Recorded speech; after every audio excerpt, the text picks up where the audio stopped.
Um, I was feeling worse about it until I found out that he spent all of 68 minutes with 200 people. I don't think you can get a lot of bribery in if you're competing for that kind of time. But an hour of the president's time. The president's time split among 200 people. 200 people. That's 68. 200 divided by 68. I actually did the math. It's 2.9 minutes per person. Here's how I'm thinking about it, Abby. And I was going to say, like, besides everything that Batya mentioned here, for Abby Phillip to be not so easily convinced that President Trump could potentially be bribed with guests having less than 3 minutes apiece to converse with him at this hour-long dinner, which odds are they didn't get exactly, 2.9 minutes with him. But she was so easily convinced that Joe Biden was completely capable and fit to serve, better yet run and hold office for another 4 years. She's got a insanely poor lapse in judgment here, if you ask me. Hey guys, welcome back. It's me, Kevin. We got a sponsor. It's Chapter. They're on the screen. Phone numbers down below, 270-467-2426. Info in the description and in pinned comment. No one who voted for him, I don't think, thinks that he is a person who can be bribed easily. Certainly after he took a hatchet to the world economy, that solidified that in my mind, that he has his view of what he wants to do and he's going to do it. What this is the appearance of something. So somebody like you who's not convinced that he can't be bribed would look at this and say, look, I have no reason to believe him. And that is true. But what I'm balancing that with is everything else that he's done that I consider to be just epic, and only he could have done it, like the 10% global tariff that we now have that's generating billions of dollars in revenue, deporting gangbangers and Hamas supporters, defunding Harvard, securing the border. I mean, this is stuff that is so significant that it really does outweigh this appearance, especially given what I know. I will also say, I do wish that the media had enough credibility so that when the Democrats and the leftist media came out here and criticized him for stuff like that, it actually landed. Media and credibility. Yeah. Those two words go together about as well as Kamala and sober. Or maybe Pelosi and sober. I don't know which one that would be. Be worse. I feel like we're taking a page out of Liberal Hive Mind's book. But I got to show you the memes of the day. Got two, actually. Speaking of AOC. The Democrats are so screwed. AOC, the new face of the Democrats, never been married, never had a child, never ran a business, never ran a home, never managed people, never had a professional job, never served on a committee, no real life experience. Your basic deadbeat socialist. Or maybe even funnier is this one here. Brad Pitt. Is this Fight Club? This might be Fight Club. I think that's Fight Club. So the vaccine was pointless. COVID came from a lab. Biden was a potato the last 4 years, and you still believe what the people on TV tell you. Yeah.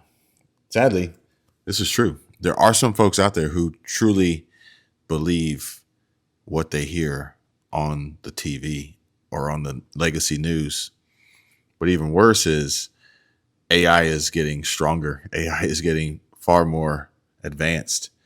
And come time for midterms and 2028 election, AI is going to be indistinguishable from real life, especially for some folks out there who don't quite have their head screwed on tight. So I admit, I regret my vote for Donald Trump. I regret it because I needed these changes sooner. I needed the prices to go down sooner so that I didn't drain out my bank accounts and go into crippling credit card debt, so that when I had an emergency, I had money set aside. So when my son's glasses break, I could actually get him new ones. I can't do any of that right now. My car broke down, and so I'm in a friend's car just to work to to continue living paycheck to paycheck.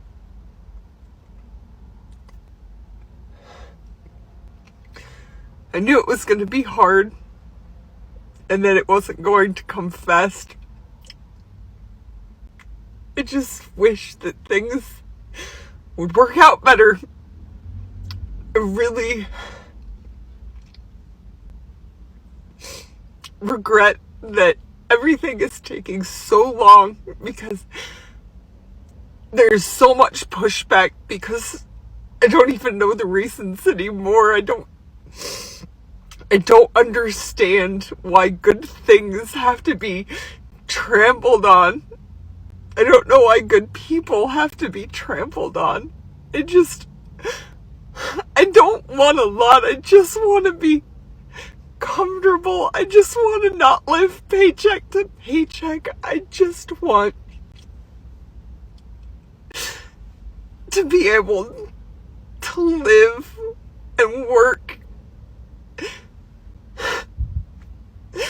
I work 7 days a week to not even make ends meet sometimes, and my car broke down and I have a few $1,000s worth of repairs to do on it. My son's glasses broke and I can't even take him to the eye doctor. I just want to get past the hard part. I want to get to the part where it's not just crippling. I know he's working on it.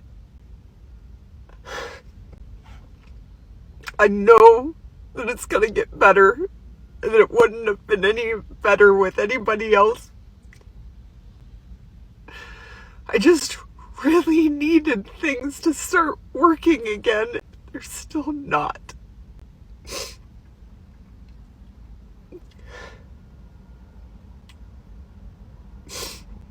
I mean, I owe more in taxes this year, which is just more debt that I can't pay. And I have to pay. It's just another $100 or so a month that I can't afford.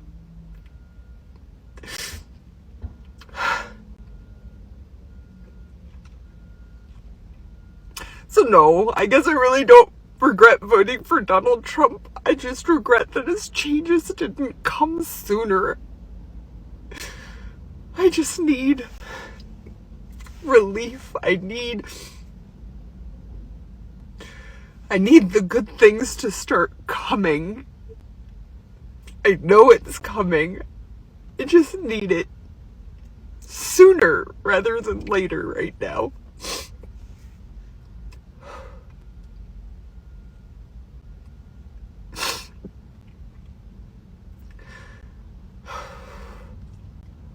Good vibes, everybody. Thank you. And yeah, thanks. But because they gave a pass to Joe Biden on Hunter Biden and on the paintings, and because they refuse to admit when he does anything good, the Democrats and the liberal media have no standing with which to have that credibility to convince the American people that this is problematic, and that's where we find ourselves. I would offer only that you know about the Hunter Biden paintings because of the liberal media, so to speak. We reported, media outlets reported about that, which is why you know about it. So the idea that we're just ignoring I heard about it on conservative media. I know you heard about it on conservative media, but it was reported it was in the rest of media. But anyway, so your point is a little bit of maybe corruption, but certainly the appearance of corruption is fine because you get other things in the bargain. Fawn, what do you think? No, because I said first, I actually don't think he can be bribed, but I'm saying the appearance of it is, the fact that it's unpleasant to me that you now can be I don't further. think I've been covering politics for a long time, Montel. I don't think anybody can't be bribed. I'm sorry. Elon Musk selling automobiles on the White House lawn is not a bribe? Who got bribed there? Who got bribed there? Was the bribe, hey, Mr. President, if you let me hawk my Tesla's on the White House lawn, will you promise to drive my stock price into the ground and potentially cause my dealerships to be set on fire and Tesla owners' lives to be at risk and potentially my own? Who would want that as a bribe? $125 million he put into his campaign? No, I mean, which he got direction did it elected go in? because he got $125 million And what did from the Elon guy Musk- who pulled his what did trucks Elon up on the Musk front get? lawn and said he got an advertisement from the from the president of the United States Yeah, saying, but look why? at the stock. Look at Tesla's stock. It's in the toilet. So this is what I will say is I actually agree for a different reason. When you say that he cannot be bribed, I think about the picture of every single business leader in that rotunda who thought they were going to get something, and what they got is they all are hundreds of billions of dollars. That's right. So, but I don't see that as a positive thing, to be clear. To be clear. So I don't want to say that I think that's a positive thing. I feel like the prerequisite here is CNN reaches out to these people and says, hey, we'd love for you to show up and be on this panel here with Abby Phillip. And we just want to make sure you haven't been made aware of anything that has happened in the last 60 days. Like, we want you to be so out of touch with reality that you can say things like that and believe them to be true. These tariffs are noise. They're negotiating tactics from the Canadians to the Mexicans to today, a few hours ago with the Indians. He slammed on reciprocal tariffs on everything they do. They have tariffs up to 24%. It's the beginning of a negotiation. That's what it is. Each country's a different story. So India, it's cars. Germany, it's car parts. Canada, it's resources. Mexico, it's illegal immigration. This guy is doing what he knows best, to negotiate. You may not like his style. You didn't like it 12 years ago. You're not going to like it now. But he has been elected president of the United States with a majority mandate for at least the next 2 years. Get over it and get used to it. And he's going to continue to do this. And it's a great opportunity to solve a lot of problems. These tariffs will never, ever be put in place long term. Never. So Donald Trump continues to keep his promise of putting America first, and the experts in your ear keep telling you that he's going to bring on a recession. Has that recession happened? No. Is it going to happen? Hell no. And the only reason you can't see that is because you and those experts don't have the missing puzzle piece that Donald Trump has for every single thing that's happening right now. For example, this right here, Tim Cook. He is telling Tim Cook that he needs to start making his iPhones in America and not India or anywhere else. And if he doesn't do that, he's going to put a 25% tariff on. And guess what? The experts in your ear are going to tell you that this is a bad thing. And just like everything else, if they tell you, and you feel so confident that you're right, you end up being wrong. Have a great day. So you'll be building the world-class cars and SUVs that we are building in the state of Alabama. Donnie Jones says this is a great time to get a new job in the automotive manufacturing industry. Jones works for the Chamber of Commerce of West Alabama. He says Mercedes-Benz will be hiring nearly 1,000 new employees by the end of the year, just in time to help build the new Mercedes 2 new SUV electric vehicles. It's going to be tremendous for Tuscaloosa. You know, when you look at the fact that we're also building the Maybach, we'll be building one of the most luxurious SUVs in the world that is battery operated. We've been lied to, guys, haven't we? Because is anyone else watching what's happening over in Saudi Arabia right now with Donald Trump and how they absolutely busted out the red carpet for this man and are throwing basically America First party over in the Middle East right now? That they're investing $600 billion into the American economy? Because I'm old enough to remember that in the 80s and the 90s, the United States did nothing but blow up the Middle East. Why do I know that? Because I'm Middle Eastern. Don't look it, I know. But I had family that had to hear the bombs happen in Lebanon and hide in their basements or hide wherever they could seek shelter. But what the hell happened? Why the change here? Is this why they're after Donald right now? Is he stopping the entire war machine? I thought this man was supposed to be creating World War III. I was told that he was we was going to do World War III. What's going on? The globalists are going all in on Poland. The Polish elections, round one, presidential elections will take place this weekend, as well as the Romanian election, round two, both take place this Sunday. And let me explain why this is so important, because for the globalist project, what has been their main focus over the last 2 to 3 years, really 10 years if you think about it, Ukraine. Project Ukraine, using Ukraine as a proxy launching pad for regime change in Russia, knocking the current Russian government out of power, and then being able to re-exert control over Russia the way they did in 1990s in the Clinton years through shock therapy, through basic proxy control of Yeltsin and all of this. So when it looks as though you have President Trump, who's in calling for peace talks which are beginning now as we speak right now in Istanbul. There are prisoner swaps going back and forth, something like 2,000 soldiers going back and forth from the Ukraine side and the Russian side, as well as remains. It's all because President Trump has signaled that he wants this to wind down. He's also signaled, by the way, for a deal that would result in Iran potentially ending their nuclear enrichment program, something that I think a lot of neocons and a lot of people thought was absolutely impossible to do without some sort of airstrikes. Well, President Trump is able to do so through diplomacy and sheer force of will and personality. So why are the globalists going all in on Poland? Because they've lost the Romanian election. We were here, we interviewed 1 week ago today the top candidate for the Romanian presidency, and unless there is any chicanery or gun decking or 2020 operations, we will see a nationalist populist victory in Romania, which spreads from Hungary up to Romania. Now, what do all of these have in common? And Poland as well. Massive land borders with Ukraine. So Romania has the land border with Ukraine as well as access to the Black Sea.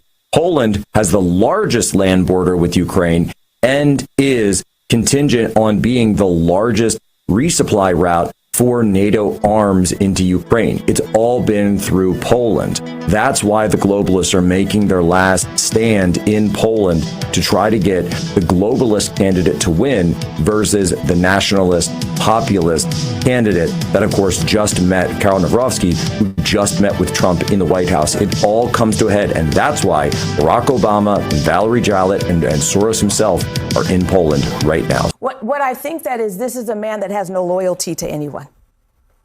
Oh, you don't say. We were out asking New Yorkers about the Tish James probe, doing a little interview right there by Grand Central in Manhattan, and we met a woman named Debbie who's been living in New York for 50 years. And this woman blasted Tish James, said she loves Trump, says Trump saved her life one night in New York long before he was president, back in the Apprentice days. Told us quite a story. Take a listen. Trump saved my life, literally. My dad and my mom passed at the same time. I was in a bad place. I was going towards the Brooklyn Bridge. Don't ask me why, but I was. Donald Trump was standing on 97th Street in Broadway. He was at a friend's birthday party. And when he saw me coming past, I was hysterical in tears.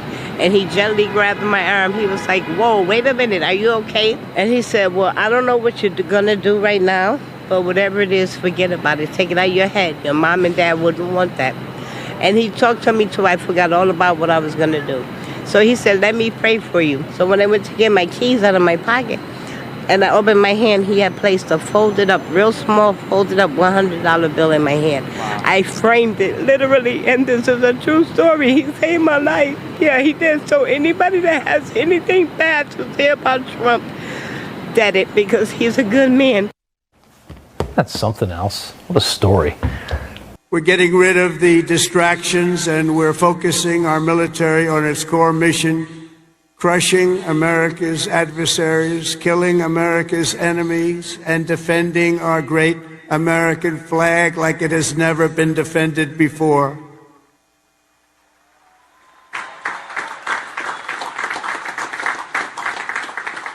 The job of the U.S. Armed Forces is not to host drag shows, to transform foreign cultures, but to spread democracy to everybody around the world at the point of a gun.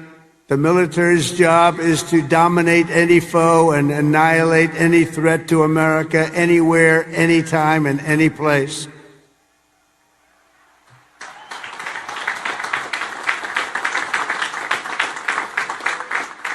A big part of that job is to be respected again, and you are, as of right now, respected more than any army anywhere in the world, and that's happening, and I can tell you, you are respected like nobody can believe.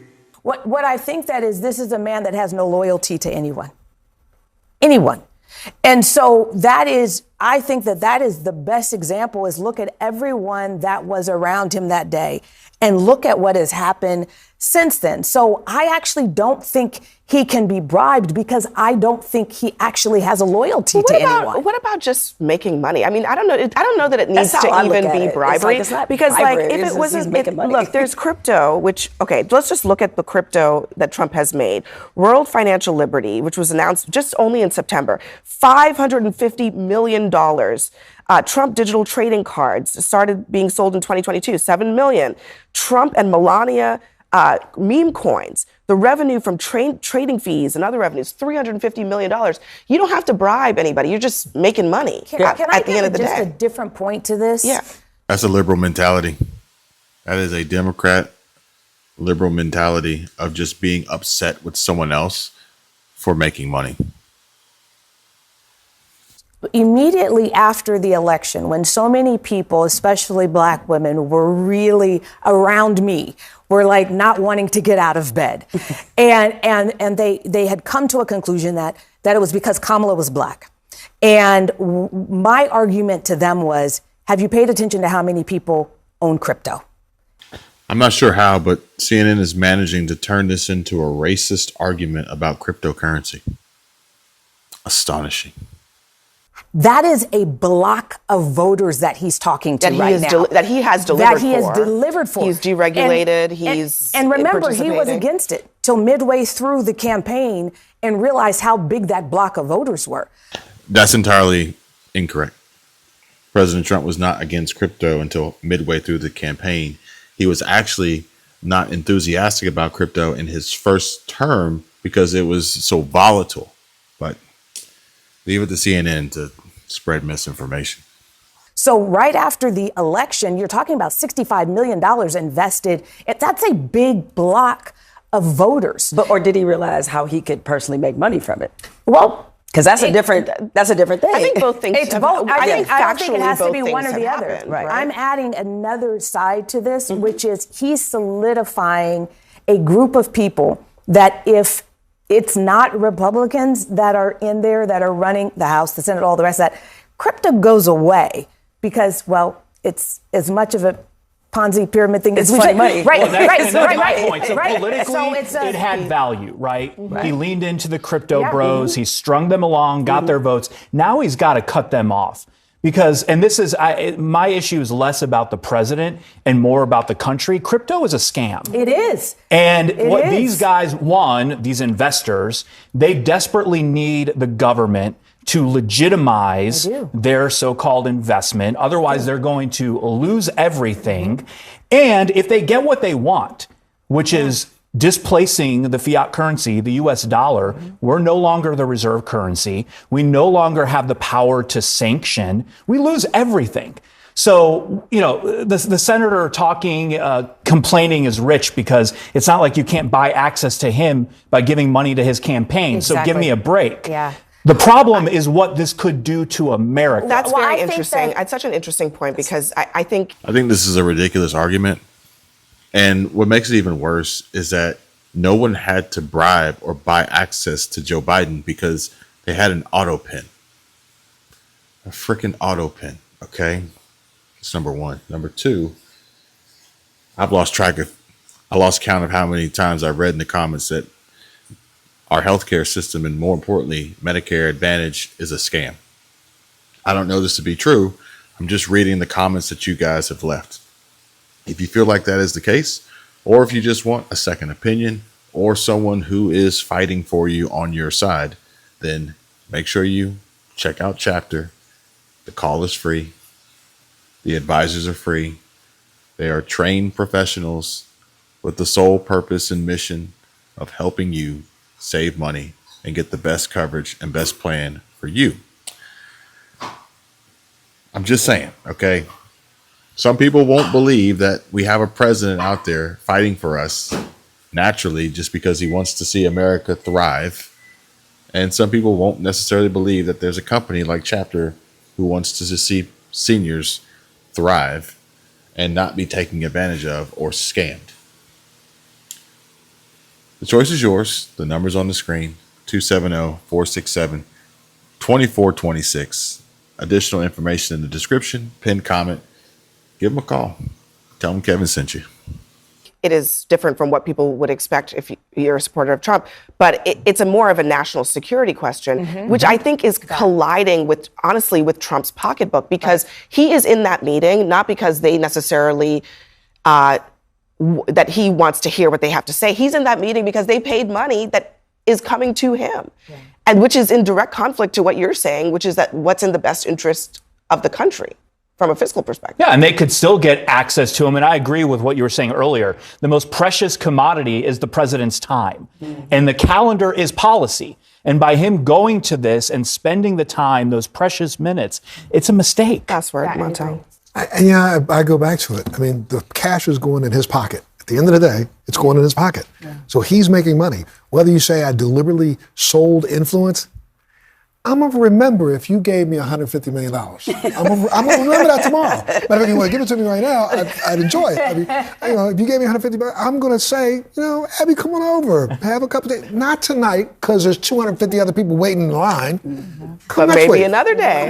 Maybe another day. He's a hater. Absolute hater. And I can't stand people like that. Be that as it may, these hypocrites are sitting here at this round table, completely ignoring the fact that the only reason why they're there is because the money's going in their pocket.